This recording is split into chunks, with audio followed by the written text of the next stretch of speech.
100 years ago in Germany, the planetarium was born. A magical, mysterious invention to recreate the night sky. From the phases of the moon to the constellations, it could display anything in the night sky. People were truly amazed by the spectacle. It was a crowning achievement of human technology, a universe in a room. Now, we will tell you its story.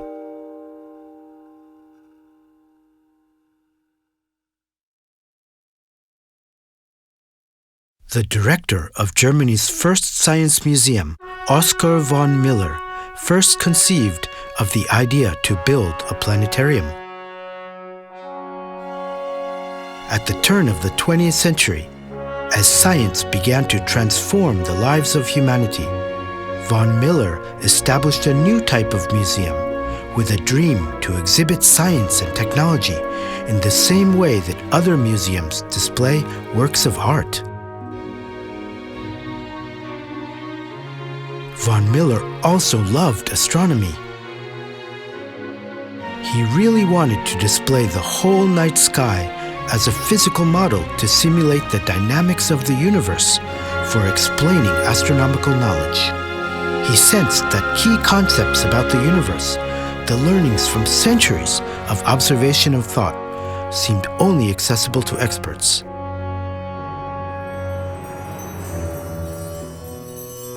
But now, let's introduce the historical development of mechanical models of the universe. Generally, there were two types.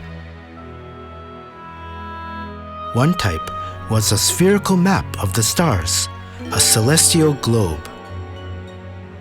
The other was a mechanical representation of the motions of the sun, moon, and planets, called an orrery. Among ancient celestial globes, this one is the most famous. Atlas, the Greek mythological titan, is carrying a globe on his shoulders, showing the constellations that were recognized at the time.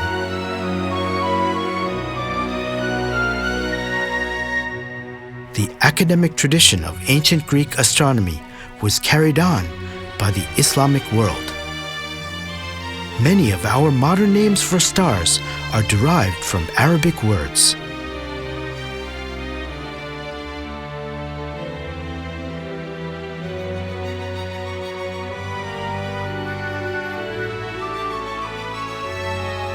Before the invention of optical telescopes, the most accurate observational measurements of celestial objects were made by the astronomer Tycho Brahe. This was his celestial globe.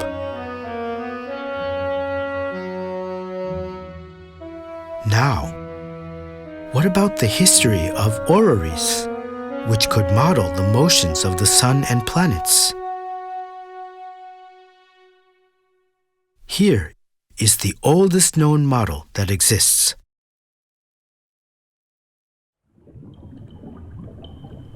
In 1901, in the Aegean Sea, close to Antikythera Island, the wreck of an ancient Greek ship was salvaged and a strange bronze artifact was found. After more than 100 years of careful investigation, what did they uncover? It was a mechanical computer containing over 30 gears to accurately simulate the motions of the sun, the moon, and the planets. The mechanism has the Earth at the center, with the sun, moon, and planets revolving around. In other words, it has a geocentric view. But after more than 1,500 years, the geocentric view was overturned.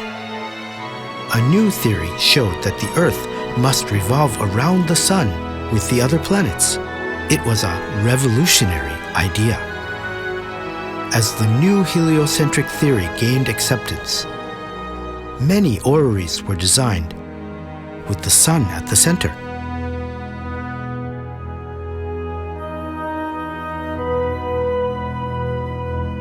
Oskar von Miller, founder of the Deutsche Museum in Germany, the world's first science museum, had a new idea concerning the two types of mechanical models.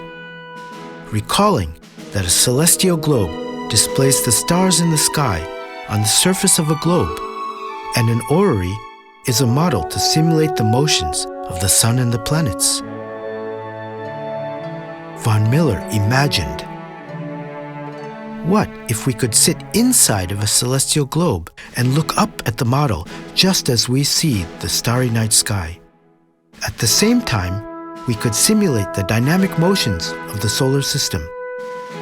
Could we make such an invention to combine the best features of celestial globes and orreries?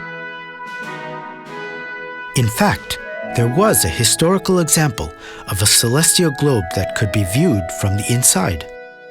This is a giant globe that was constructed in 17th century Germany. It's called the Globe of Gottorf. It really does allow one to see the model as if looking up at the night sky. The 17th century writer Eberhard Happel visited the globe and reported, 11 people can fit inside. It is greatly satisfying to sit at the table and see all of the stars illustrated in their movements. In addition, there was a giant-sized orrery to accurately view the motions of the planets. In the Netherlands, in the northern town of Franeker, is the Royal Ise Isinga Planetarium. Ise Isinger, an amateur astronomer, turned the ceiling of his house into a large-scale model orrery. The mechanism moves slowly, so it may be hard to notice. We will speed it up a little. It is the world's oldest working orrery that accurately tracks the true motions of the solar system.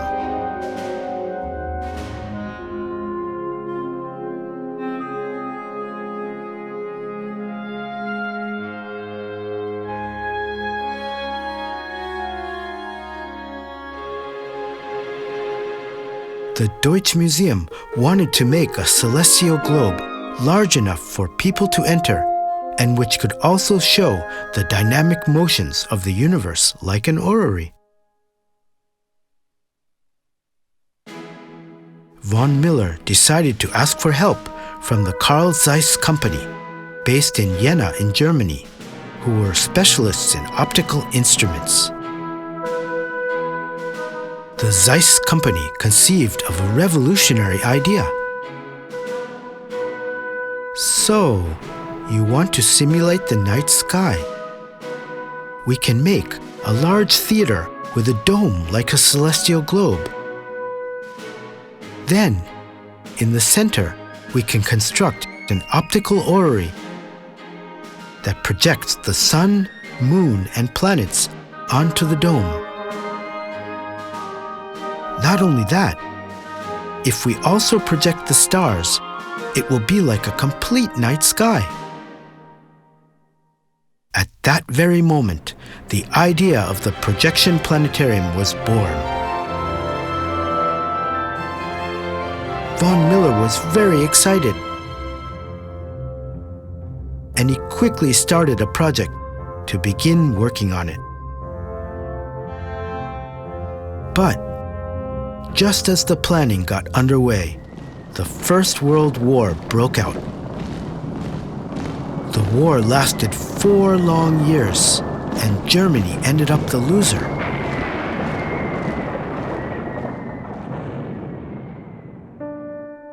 After that, the planetarium development finally started, but it was not an easy journey.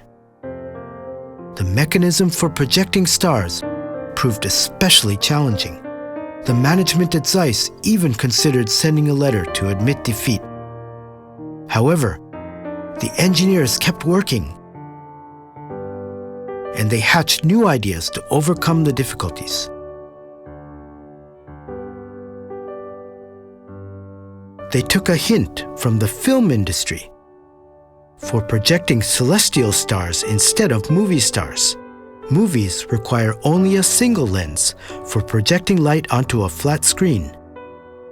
However, a hemisphere-shaped dome would require multiple lenses for projecting in every direction, all from one central source. The engineers needed a way to project light accurately anywhere on the dome. Calculations began to find a suitable design. Original development notes are still available in the archives of the Carl Zeiss Company. We can examine the notes and design drawings to better understand the journey to the birth of the planetarium. To project stars in all directions onto a dome, we need a base that is nearly spherical on which to mount multiple lenses. The engineers first made a 20-sided polygon to project light from each of these 20 faces. Then they made further improvements to approximate a spherical shape. By cutting the corners off, they could transform the 20-sided polygon into one with 32 sides, like a soccer ball.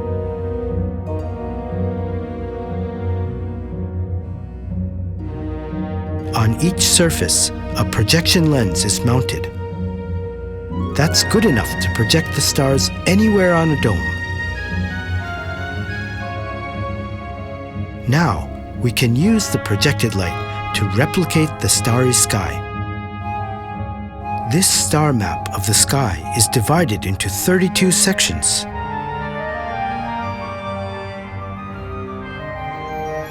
Each lens is allocated to a section of stars, and working together, they should be able to display the entire night sky. Next, let's take a look inside the projection lens mechanism. Each lens is paired with a perforated plate with pinholes representing each star.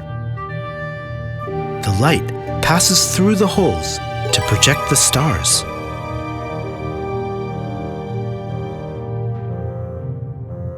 Thus, the so-called star ball at the core of the planetarium was born. One more ingenious innovation can be seen on this technical drawing. A way was needed to simulate the motions of the planets in the solar system as seen from Earth. For example, let's observe Mars. Mars orbits the Sun 1.8 times slower than Earth does. Seen from Earth, the path of Mars appears to reverse course at times, which happens whenever Earth overtakes Mars in its shorter orbit period. The orbits of Earth and Mars are represented by two rotating gears connected to the projector by a sliding rod. When projected onto the dome, the motion of Mars will appear to draw a loop unexpectedly, hence the name planet, which in Latin means wanderer. In this way, the precise motions of all the planets in the sky is simulated by different combinations of mechanical gears.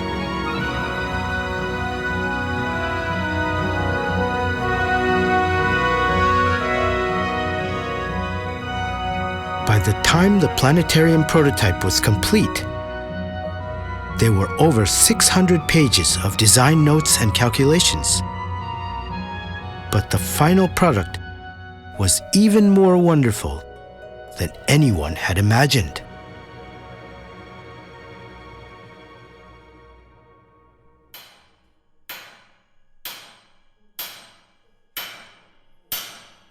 On the roof of the Carl Zeiss Company building, a large planetarium dome, 16 meters in diameter, was constructed.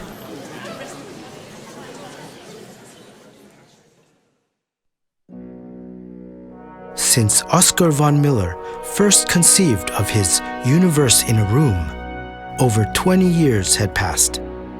Finally, it was ready to be shown off.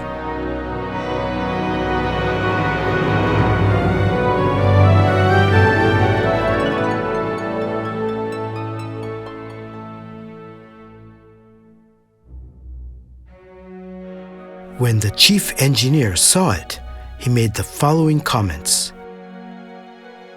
I was involved with the Planetarium project for many years, so I thought I knew what we would expect to see when the device was turned on.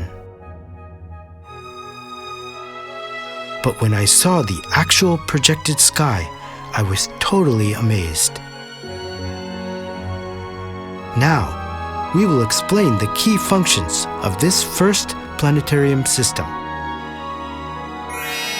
Diurnal motion, simulating the apparent motion of the stars as the Earth rotates. The speed of rotation is also variable. Annual motion.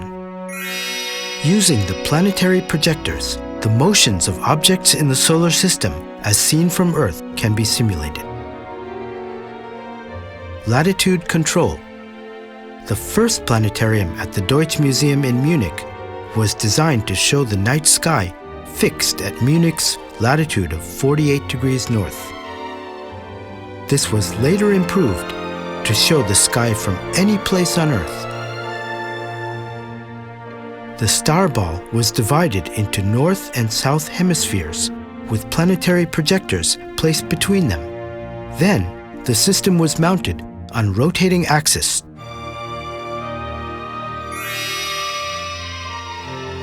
Once they could show the night sky from any place on Earth, many new planetariums were built, and they quickly spread around the globe. Along with early adopters in America, Italy, the Soviet Union, Austria, Belgium, Holland, and Sweden, Japan installed the very first planetarium in the Far East. In 1937, at Japan's Osaka City Electric Science Museum, an 18-meter planetarium dome was constructed, the Sky Museum.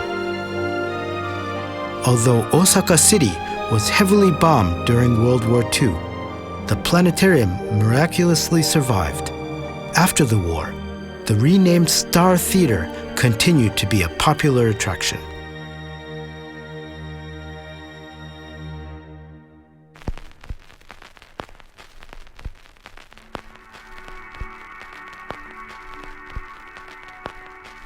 The slanting sun appears as a white baseball across the sky, gradually moving west, then approaching the horizon, dipping below the skyline mountains.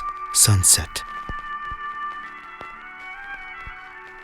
In the twilight sky, one bright star appears.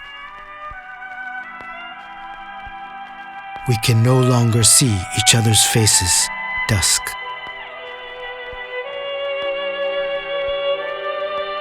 Faint magnitude 5 stars and dust-like magnitude 6 stars appear.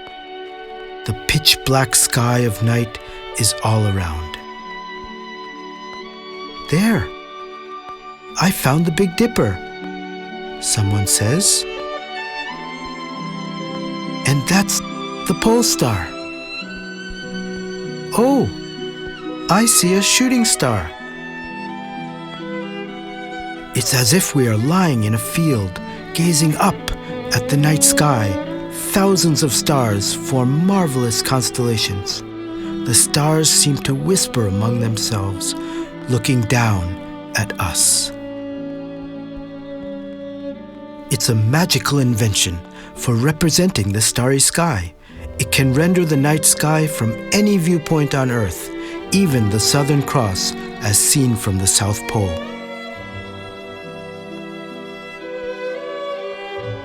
Tracing the path of the sun along the ecliptic belt, the passing of days and months are described.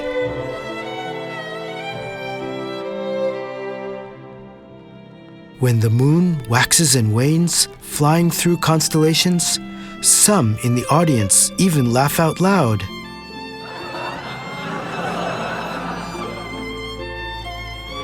these motions that we expect to take many months can be viewed all at once in a planetarium.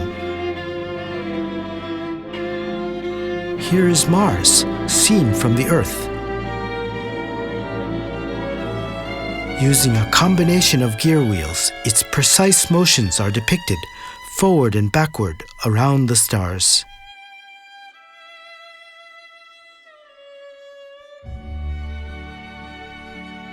A giant comet appears, stirring fear and surprise. Shooting stars cascade almost like a rain shower. Whether for telling mythological stories or for explaining new astronomical discoveries, it's like a star theater for voyaging through the cosmos. Before you know it, the sounds of bells ring out and the dawn breaks. All the bright stars fall away like flower petals, and only the light of Venus, the morning star, remains visible. The sun has risen from the eastern sky.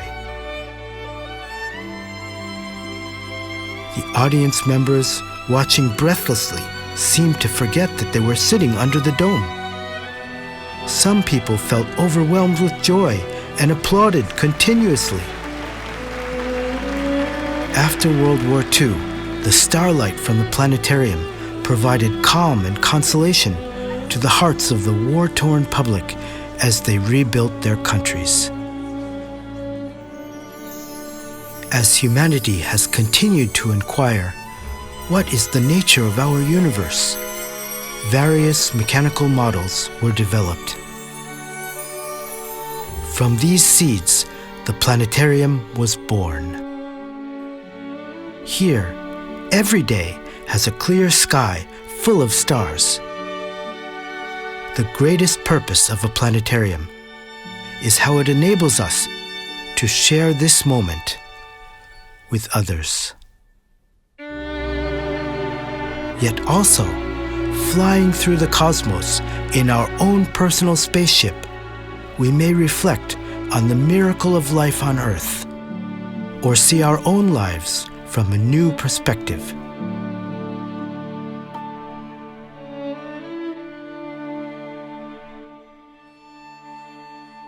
And that is the story of how we came to look up into the vast universe together.